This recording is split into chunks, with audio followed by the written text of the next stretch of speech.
Welcome to episode 3 of What's the Gouge? Father, I have a question for you. What is the most impactful thing someone can do to lead them to financial success later in life? I'm really excited about this question. I think it's going to be helpful to a lot of people, and we've seen it help individuals from age 20, age 60, doesn't matter what age you are.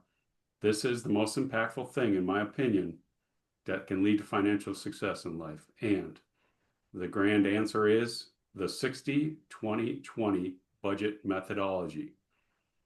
And I think we're going to go through some explanations. We're going to go over it in a little bit of detail today. We'll get you out of here in 15 to 20 minutes, but this could be the most impactful amount of financial literacy that you receive ever, because it is the quintessential thing to lead to financial success. So Spencer, could you bring up the whiteboard? I think we're going to go through a little explanation of it, and you're really good at this drawing and explaining, so go ahead and get started. All right, great. So, yeah, we figured we'd draw it out today just so people could follow along. And this is also what we do in our client meetings, especially with either children of clients or just younger clients or just anyone that needs help setting up that solid foundation. So, what is the 60-20-20 rule? So, I'll draw it out here. First, we start with 60, 20, and it's just a simple ratio 60, 20, 20. And this is a budgeting rule, of course. So what the 60-20-20 rule says is that your first 60% of your take home, so we're operating off of take home here, so not what your gross salary is, but what actually it is on your paycheck after taxes, so take home. So 60% of your take home pay should go towards those fixed or those necessary costs, right? So think of things like your rent or your mortgage, food, things that you cannot go without every month, month to month. So we'll call these, I like to just call them fixed costs because they're fixed month to month typically. The next 20 is savings. And you'll notice there's two 20s in a row. This one is intentionally first because after we cover those fixed costs, those things that are necessary month to month, the next thing we want to do is put that savings away, right? I have seen some folks put the savings first, the 20% first. I don't think that's realistic. If you're not taking care of your fixed costs, that just drives you kind of into a deeper hole. And I don't think that really helps you along your journey there. So the second 20 is savings. So 20% of your take home pay should be going towards savings every month. If you can do more, that's excellent, but you should be trying to do at least 20 or at least working towards that. And then the last 20, I'll just label as fun, but this is that discretionary spending. So after you've taken care of your fixed costs, after you're saving at least 20%, that last 20% is for those things that are maybe not month to month expenses, but it might be things like going out to dinner, trips, things like that, things that we do for fun, which is important Okay, to build so into the budget because if you're not building those things in and you're, living like a miser, then you're probably going to break. It's harder to keep that budgeting rule going forward. yeah, so so when I said that this is the most impactful thing to lead to financial success, the two that are really the priority are the first two, the fixed costs of 60% and then the savings. And the savings is paramount. That's really what gets you to financial success. And it's all relative to your income. But if you are over time period putting away 20% of savings, that is what has shown that over time, when you manage those savings correctly, you can add some things like compound interest and investment. That's what's going to get you to financial success in your life. And of course, the 20% for fun is very flexible. So to talk a little bit about, if you want to live a little larger, like, you put more value in a better home or a better car, where do those funds come from then? Yeah, sure, exactly. So obviously, and prices change over time. A lot of people are feeling that now with either increased groceries or increased rent or whatever it might be. If we feel that we can't fit things necessarily into that 60%, and I'm going to go over some subcategories, how much we should be spending on each category specifically. But if we feel like we either can't fit into either of those, or we just feel like we want to have a higher either living standard or maybe a nicer car, whatever it is, we don't typically have a problem with moving funds from that 20% fund money into those fixed spending categories, right? But it can't come from savings. That's the big important thing. So if you're going to spend some of that last 20 on fixed cost, just know that you're not going to be able to have as much quote unquote fun each month spending going out. I mean, you could still have fun, you just can't spend as much on it month to month. All right, great. I think it's really useful to break these down into further detail. I think it gives people a little bit better understanding of how to manage these different buckets of money. Sure. So let's actually start with the fixed cost here. And usually we'll break this into two. So we'll do a little break here and we'll say half of it. So the first half of that fix, the first 30% of your take home, and I could put little percentage signs, but I think it would get messy. But that first 30%, we usually say can go towards housing. So whether that's rent, whether that's a mortgage, that can include utilities, 30%. The other 30 would be just all of those other fixed costs, and I'm going to break that down a little bit more as well. But this, we'll just call this other. And we break this down one more time. So out of that 30, 7 is going towards car, so car, truck, SUV, whatever you have. Typically either the loan or for leasing, whatever it might be. And then I'm going to do one more other here. And this is going to be just things like groceries, just month-to-month bills, whatever we need to live on there. Okay. So that's how we break those down. So this 30. isn't when you talk about food, this isn't going out to eat and enjoying a No, nice so dinner out this is and yeah, this is splurging. not the discretionary going out to eat. This is Right. the actually going to the grocery store and not overspending, hopefully. These are necessities. Right? Necessities, exactly. And then if we break the savings down a little bit more, and this will be more of a topic in future videos, and we covered it a little bit on the roadmap in the last episode. But the biggest things here is one, getting that employer match.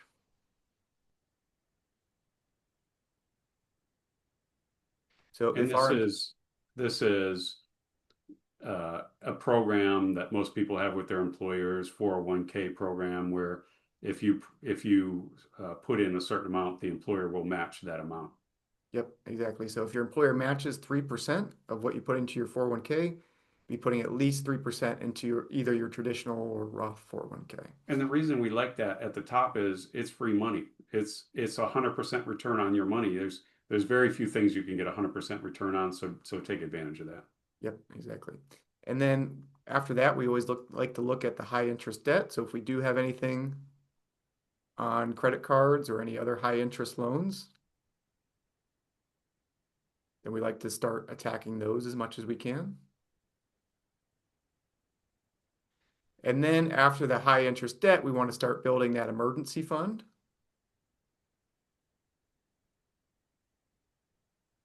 So if we don't already have three to 12 months worth of monthly expenses built up, building that up a little bit more.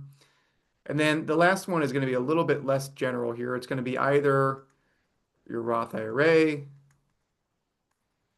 maybe some midterm savings into either a taxable brokerage or just into a savings account, or it could be into your 401k pre-tax Roth, just putting more into there as well. But that's a little Okay. bit more customized situation to Yeah. situation. Great breakdown. I want to go over a few thoughts on some of that. We talked about the employer match. Let's talk about that high interest debt really quickly. A lot of people fall into this trap. This is revolving debt. These are credit cards. This is maybe a HELOC that has a high interest rate, something that's over 7, 8% interest that you want to knock that interest down.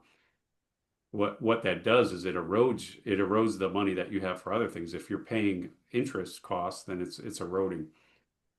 So the sooner you get rid of those high interest debt costs, the better position you're going to be in. And then when you add to it building an emergency fund, and you said from 3 to 12 months of your fixed costs. So take a look at those fixed costs at 60%, multiply that by 3 to 12 months, and you want to have that emergency fund. Now, when you pay down and you're not paying high interest debt, and you have an emergency fund there for anything that would come up that would cause you to go into debt, It's that's like a backup so that the idea really of this budget is to stay out of high interest debt altogether. So if you have high interest debt, your priority becomes pay it off, pay it down, pay it off monthly. If you try, I mean, it's a great idea to use one credit card and get the points, but when you get in the position to pay it off monthly and you've got an emergency fund to take care of things like, say, your refrigerator goes out, some maintenance that you didn't expect, you need a new transmission in your car. Now you don't have to go into that high interest debt. You borrow from your emergency fund. Now you're borrowing from yourself at zero interest. You pay that emergency fund back, and it's such an asset in life to be in this position. And then maybe you can go a little bit more on the decision point on Roth IRA versus midterm versus 401k. Kind of depends on where you are in life. Yeah, this one depends on where you are in life. The younger crowd that's maybe not at their highest earning potential yet is definitely going to prioritize the Roth IRA. If there's a, exceptional amount of midterm goals, then maybe that's looking at a Roth IRA and a taxable brokerage account or just building more into the savings, especially if those goals are very near in the future. And then if for the folks that are a little bit closer to their higher earning potential, so you're in your 40s or 50s or early 60s, it may actually be better to prioritize the pre-tax 401k to lower your taxable income. Again, that's where a good advisor comes in and where you need to do the planning to figure out what's going to be the most efficient for saving for some of those goals. But that all comes after making sure you're getting your employer match, you've eliminated high interest debt, and you have your emergency fund fully built up. Okay, so I hope that makes perfect sense. There's a prioritization of it there. Employer match, don't give up free money. High interest debt, it's going to eat up your funds. It's going to eat into the other funds. So get that high interest debt. Emergency fund, once it's in place, it gives you a real buffer in case of something occurring. Even law, if you lose your job and so forth, that's the main purpose of it, so that you can carry on. And then once you get into that position, once you're in that strong position, now you start considering, maybe are we saving for a house, a car? Do I want to put money into my Roth IRA? I'm young. I want to let it grow interest free. Or do I just, I'm at high income right now and I just have more money to put in my 401k. So there's the two priorities of the 60-20-20 methodology. I think we talk a little bit about the fund and the flex, call it the flex fund. Yeah, sure. And this one's a little bit quicker as well because there's not really different categories that it needs to be broken into. It's literally just any money that's left over after taking care of the 60 and the 20, the fixed and the savings, can be spent really on whatever you like month to month. Now, some people will choose to put more of that into their savings, which is a great thing to do to build for the future. Some folks will choose to spend some of that on their fixed cost if they want to live in maybe a little bit nicer of an apartment or they want to have a little bit nicer of a car, whatever that might be. But that 20 can be used towards really whatever you like month to month, whatever increases your month to month satisfaction, because we know that's going to help keep you on the 60% fixed and doing the 20% savings. When you're living in a way where it's just miserable month to month, it's really hard to keep to that 60 and 20 without splurging. So building in that fund money month to month will help keep you on track in the long term. Yeah, and I think you got to take a close look at this, where you are in life and what you enjoy, and if you like to live in a little bit better apartment or house, then maybe take some of that 20 and move it over to that 60% of fixed costs. But on the other hand, let's remember that that 60% is really fixed costs. It's things that you have to spend on. So if you have 10 different streaming services, you don't need that, that's not a fixed cost. That is not a required cost, so take a look at the things that you're spending your money on. If you like going out and dining twice, three, four times a month, that becomes very expensive. So that's going to take away from other things. So you really got to look at that sort of discretionary fund, because that's really where a budget could get out of hand. Yeah, and I would say it can be dangerous taking too much of the fund money. I'd say more than 10% of your take home, so more than half of that fund money. It can be dangerous taking that and putting it into your fixed, because then what happens when our income changes or we have a gap or whatever happens, and we can't necessarily reduce some of those things. That's why we call them fixed costs. So if you're living in an apartment that's taking up 50% of your take home, and something happens to where you don't have the same income, it's very hard to reduce that on short notice. The things that you talked about, like the streaming services, those are things that can be canceled month to month. So that's really a lot of what we're looking at for the fun expenses. But certainly it's not a horrible thing if you take 5% from this fund money and put it in your housing or put it in your carpet or whatever, wherever you want to put it. Yeah. So I made the statement that I answered your question to say that this is the most impactful thing that individuals in the United States can do to reach financial success. If it were easy, everyone would do it. We're not saying it's easy, but we time and time again we review. As financial advisors, we review people's budget, and the ones that stick to this are become very successful because that saving just builds up, and when you look at the priority of the savings and you're doing it to that prioritization, it just naturally is going to get you compound interest. You're going to be investing. You're going to have a buffer in your emergency fund. You're not paying high interest debt and sucking the money out, instead of having it available for either savings or fun.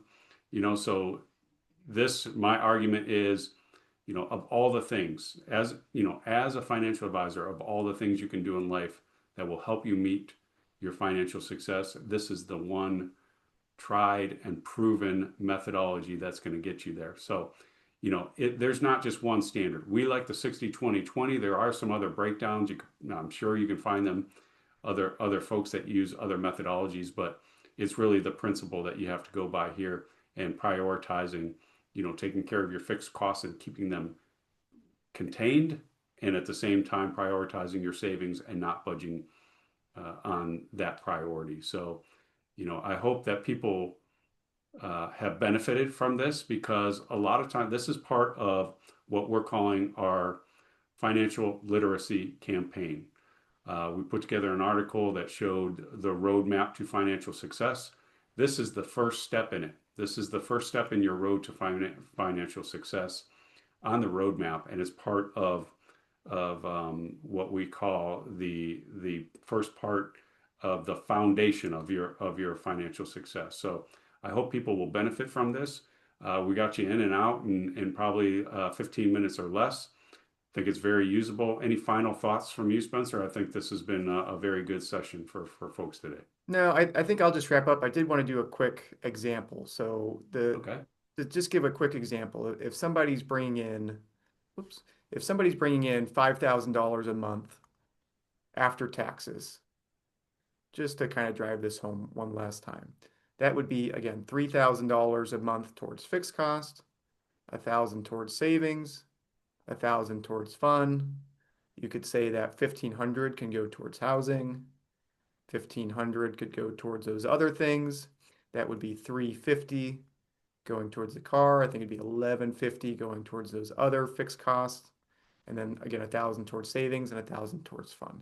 So this is designed as a ratio because some people will have more than $5,000 a month of take home. Some people will have less, but those are those things that you have to make. So if you're bringing in less than 5,000, that may be an opportunity where you have to look for a roommate, or just depending on the city you live in, you might have to live in a studio, something like that. If you're bringing in much more than 5,000, then you get obviously more in some of these areas. You can save more. You have more fun money. So I just wanted to drive it home with that last example and show that this really does apply to anyone, no matter what your income level is. Even if you're bringing home $1,000 a month, you should be trying to stick to something similar to this. I know it's gonna be very difficult, but that means roommates, that means cutting back, that means not eating out. It may mean taking some of this fun money and moving it over in some instances. But this is a really good tool, not only for those starting, but those also later in their savings journey. Yeah. So once, if you're not at the point where you're at the first 60/20, where you can't maintain that consistently, I think my opinion is that should be your priority in life, because that's the basis, that's the foundation that's going to get you there. And like I've said before, we've helped individuals who are 20 years old. We've also helped some individuals who are 60 years old who have done a decent job, but interest over their course of their life has eaten up a lot of their funds. And once they realize a budget methodology like this, and they start seeing the impact of getting rid of that high interest and having an emergency fund, then they see how it accelerates them toward that financial success. So anyone at any point in life, if you have not achieved this, at least the first 60-20 part, I would say this is your priority to get there. It's going to help you out.